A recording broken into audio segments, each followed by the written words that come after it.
Mən düşünürəmsə deməli var.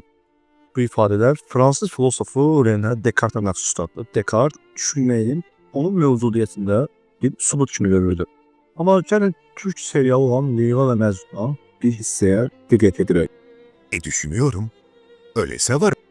Bahçendeki ağaçlar da varlar ama hiç düşündüklerini sanmıyorum Sayın Dekar. O kadar çok düşünme. Bu bir ifadə həqiqətən mən Descartes-in fikrini yanlış deyir. Gəlin məntiqdən düşünək.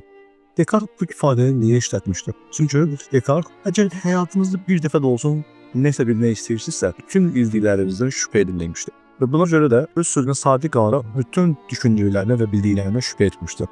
Və substansiya yaratmağa çalışır. Substansiya nədir? Substansiya sükuta ehtiyacı olmayan varlıq deməkdir. Türkçəsində töz deyir. Bu töz, yəni substansiyanı ilk olaraq mənli anlayışında yaratır. Yəni mən anlayışında.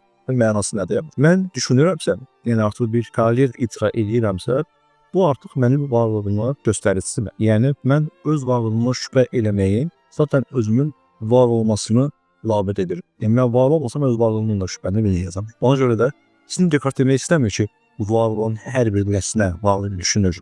Xeyr. Düşünən hər bir varlıq mövcuddur.